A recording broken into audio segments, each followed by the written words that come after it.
Hello everyone. मैं मिथुन सिंह स्वागत करता हूं आप सभी का। आशा करता हूं आप सभी बहुत अच्छे होंगे। सुप्रीम कोर्ट के सुनवाई में आज क्या क्या खबर आई है उसके बारे में बात करेंगे और जेटेड वर्सेस सीटेड के केस में किसको एज मिलता हुआ दिख रहा है। एज मिलने का मतलब ये हो गया कि कौन जीत रहा है यहाँ पे, उसके बारे में हम लोग चर्चा करेंगे। देखिए, जिनके पास समय की कमी है वो बिल्कुल वीडियो छोड़कर वापस जा सकते हैं। मैं बिल्कुल डिटेल में जो है सारी इन्फॉर्मेशन आपको दूंगा। जिनको मेरी बात पसंद आती है तो वो पूरी वीडियो देखें, जिनको पसंद नहीं आती है वो वापस जा सकते हैं, जहां पे आपको 1 या 30 सेकंड में जो इन्फॉर्मेशन दे दी जाएगी सुप्रीम कोर्ट के जो सुनवाई हुई है उसमें, और जो डिस्कशन हुआ है वो आपको अगर कोई 1 से 2 मिनट में ब्रीफिंग में समझा रहा है तो प्लीज वहां से जाकर आप देख सकते हैं। मैं आपको डिटेल में सारी जानकारी जो है धीरे धीरे हौले हौले समझा कर दूंगा। अब देखिए, सबसे पहले क्या सीटेट हार जाएगा, ये जो है ना रूमर उड़ाया जा रहा है कि सीटेट हार जाएगा। सबसे पहली बात कि सुप्रीम कोर्ट में सुनवाई कंप्लीट ही नहीं हुई है तो कोई हार रहा है या कोई जीत रहा है ऐसा कहा नहीं जा सकता है। क्यों? अभी मैं आपको पॉइंट बाय पॉइंट जो है चीजें समझाऊंगा। देखिए, मैं यहां से 1 मिनट में आपको दिखा देता हूं। Wait a moment. ये देखिए, यहां मैंने पॉइंट वाइज पॉइंट जो है आपके लिए लिख रखा है। यहाँ पे सबसे पहले है, बात कर लेते हैं रीजनल लैंग्वेज पे। देखिए, मदर टंग पे जो है ना सारा जोर, ये पूरा केस का जो केंद्र बिंदु बना हुआ है, सेंटर बना हुआ है, एपी सेंटर बना हुआ है, वो है क्षेत्रीय भाषा यानी कि रीजनल लैंग्वेज। मदर टंग की अगर बात करें तो झारखंड में हिंदी बोलने वालों की संख्या बहुत है, संथाल बोलने वालों की संख्या भी बहुत ज़्यादा है, संथाली बोलने वालों की लोगों की संख्या भी ज़्यादा है, बंगाली, उड़िया, पंच परगनिया, खोटा सभी लोग यहाँ पे बोलने वाले हैं। लेकिन अगर मैं बात करूं क्षेत्रीय भाषा को लेकर जो है केस किया गया है।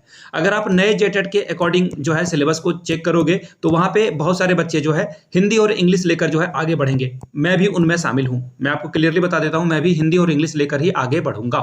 ठीक है, तो यहाँ पे रीजनल लैंग्वेज की बात ही खत्म हो गई, क्योंकि सीटेट और जेटेड का जो सिलेबस है रीजनल लैंग्वेज का वो सेम ही है। अब बात करते हैं कि जेटेड में सभी लोगों ने जो है हिंदी, खोटा, एक्चुअली हिंदी तो था नहीं, वो खोटा लेकर आगे बढ़े थे। रीजनल लैंग्वेज की बात कर रहा हूँ, हिंदी इंग्लिश तो था ही 15-15 नंबर का 2016 में भी। लेकिन बात कर लेते हैं खोटा किन्होंने रखा था, किन्होंने पंच परगनिया रखा था। लेकिन सबसे बड़ी बात मैं आपको बताऊं, जिन लोगों ने केस कर रखा है, देखिए ये उड़ती उड़ती खबर है, सोर्स जो है मैं सोर्स ऑफ के थ्रू जो है चीजें बता रहा हूं। मैं इसके बारे में जो है आधिकारिक पुष्टि नहीं कर रहा हूं। सूत्रों के हवाले से खबर है कि जो Parimal Kumar versus state of Jharkhand का केस हो रहा है ना, परिमल कुमार खुद ही मगही से पास जो है उन्होंने किया है, और अभी के सिनेरियो में मगही कहीं पे आता ही नहीं है, मगही जो है लिस्ट में ही नहीं है, और इन्होंने जो है सहायक आचार्य की परीक्षा हिंदी में दी है। ऐसा जो है मुझे यूट्यूब पे ही वीडियो से जो है पता चला है। मैं इसकी आधिकारिक पुष्टि नहीं कर रहा हूं। अब देखिए, बहुत सारे बच्चे अंगिका लेकर भी पास हो गए थे। देवघर वाले जो बच्चे हैं वो अंगिका लेकर आगे बढ़े थे, अंगिका यहाँ पे बोला जाता है। तो ऐसे में अंगिका की बात कर लें या फिर मगही की बात कर लें, जिसे हटा दिया गया है। और आपको भी पता होगा जेटेड 16 में बहुत सारे बच्चे होंगे जिन्होंने अंगिका और मगही लेकर पास किया, तो वो तो रीजनल लैंग्वेज में आते ही नहीं है। तो ये उनके साथ भी एक समस्या आ जाएगी। और रही बात सहायक आचार्य की, तो देखिए मैं आपको बहुत सारे बच्चे की गिनती करा सकता हूं जिन्होंने जो है खोटा, पंच परगनिया, संथाली लिया था। I am one of them, मैं भी उनमें शामिल हूं। तो आप कह ही नहीं सकते हो रीजनल लैंग्वेज को लेकर कोई समस्या है ही नहीं कहीं पे। क्यों? क्योंकि रीजनल लैंग्वेज में आप खोटा पढ़ोगे, मगही पढ़ोगे, सॉरी मगही तो क्या ही पढ़ोगे, अब तो मगही है नहीं, खोटा पढ़ोगे, संथाली पढ़ोगे, तो आप उसमें शामिल हो जाते हो। तो ये क्षेत्रीय भाषा को लेकर जो है आप यहाँ पे विन विन सिचुएशन में है। सीटेट की बात कर रहा हूं मैं, यहाँ पे सीटेट को जो है दलील सिर्फ अच्छे से देना है। अब देखिए बात क्या आती है ना, जज साहब ने पूछा कि क्या जो झारखंड के लोग हैं जिन्होंने एक्चुअली जो आवेदन करता है सीटेट वाले, क्या वो बाहर स्टेट से हैं क्या? तो यहाँ पे कहा गया कि नहीं, ऐसा कुछ भी नहीं है। जिन लोगों ने सीटेट का फॉर्म भरा है वो झारखंड के ही निवासी हैं। तो ऐसे में उनको जो है रीजनल लैंग्वेज की जानकारी डेफिनेटली है। जो यहाँ 10 साल 15 साल से रह रहा है उसे यहाँ की मिट्टी की हर एक खुशबू से प्यार है, तो आप कैसे कह सकते हो कि उन्हें रीजनल लैंग्वेज नहीं आता है? तो ये बकवास सी बात थी। तो खैर, अब आगे देखिए, इनके द्वारा जो है प्रोपागेंडा फैलाया गया था, कोशिश की गई थी एक्चुअली कि ये जो है जिलावार भर्ती निकाली गई है, इसलिए जो है ये ठीक नहीं है। लेकिन आपको भी पता है कि आपने जो है प्रेफरेंस में 1 से जो है 24 को चूज किया था, तो देयर इज नो प्रॉब्लम। तो कोई प्रॉब्लम है ही नहीं ना।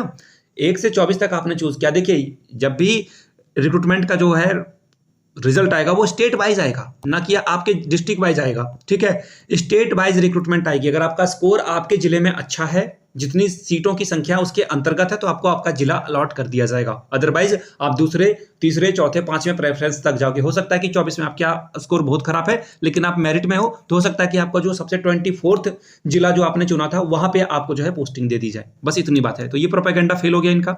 अब आगे देखिए, इनका कहना था कि झारखंड में जो है सीटेट को वैलिड करने के लिए जो स्टेट गवर्नमेंट रूल बना रही है वो बना ही नहीं सकती है। एनसीटी का जो है गाइडलाइन के पहले रूल के अकॉर्डिंग जो है केंद्र सरकार जो है इस पे रूल बनाएगी। बहुत अच्छी बात है। तो सुप्रीम कोर्ट के जज साहब ने ही कहा कि भैया रूल नंबर 2 भी तो पढ़ लो, रूल नंबर 2 भी आप पढ़ सकते हो। उसमें स्पष्ट रूप से लिख रखा है कि झारखंड के झारखंड तो नहीं, पूरे स्टेट में जिन जिन जगह पे सरकार है, अगर वो अपने यहाँ क्षेत्रीय भाषा या फिर क्षेत्रीय अपना ही सीटेट या फिर जो भी अपना टेट परीक्षा वो अगर नहीं कंडक्ट करा पाती है तो वो सीटेट को वैलिडिटी दे सकती है।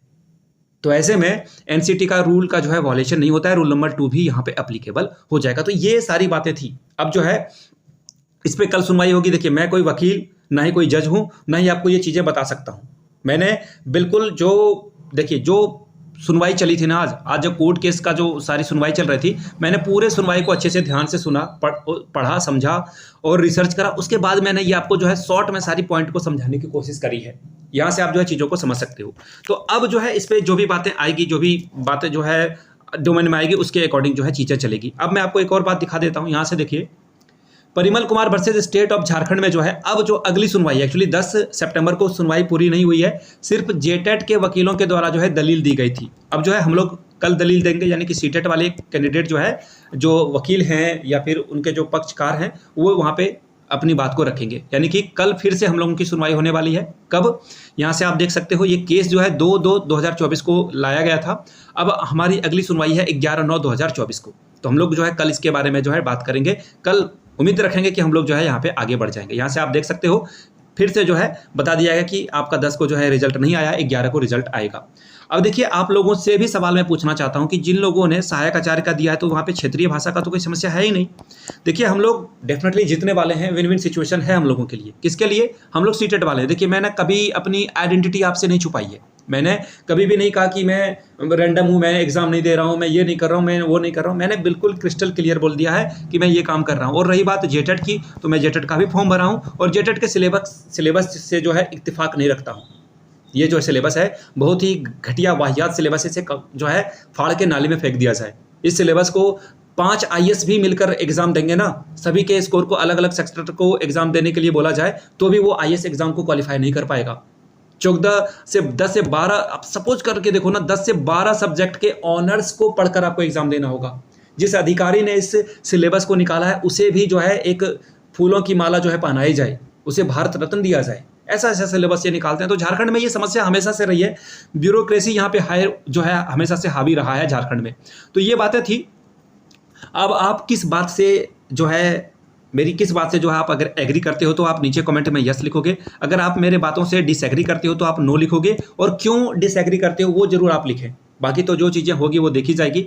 अब उम्मीद बस मैं इतना रखना चाहता हूँ कि कल सुनवाई हो और रिजल्ट जारी कर दिया जाए। मैं बार बार कह रहा हूँ कि सीटेट के पक्ष में फैसला आ जाए, ठीक है। सीटेट और जेटेट दोनों के पक्ष में फैसला आ जाए, ठीक है। बस डेट मत दीजिए, तारीख मत दीजिए। बहुत सारे लोग खुद ही परेशान हैं। अगर कल रिजल्ट आ जाता है तो सरकार जो है फटाफट बहाली करा देगी, अदरवाइज ये बहाली लंबे अरसे तक जो है लंबित हो जाएगी, क्योंकि सरकार नहीं बनेगी। चाहे वो जेएमएम की ही सरकार क्यों ना बन जाए, जेएमएम की भी सरकार बन जाएगी तो नए सरकार में बहाली कर पाना डिफिकल्ट होता है। पोर्टफोलियो बटेगा, यहाँ से जो है वो मुंह फुला लेगा, वो मुंह फुला लेगा कि मुझे मंत्री नहीं बनाएगा। 50 तरह की चीज़ें होती है, तो ऐसे में समस्या आएगी आगे चलकर। बाकी आपकी जो भी राय है कमेंट सेक्शन में राय दर्ज कराएं। हमारे टेलीग्राम चैनल को ज्वाइन करने के लिए नीचे कमेंट बॉक्स में जाएं, वहाँ पे टेलीग्राम चैनल का लिंक है। व्हाट्सएप और टेलीग्राम दोनों चैनल का लिंक आपको डिस्क्रिप्शन बॉक्स में मिल जाएगा। तो चलिए मिलते हैं अगले वीडियो में, तब तक के लिए आप सभी का बहुत बहुत शुक्रिया। Have a good day.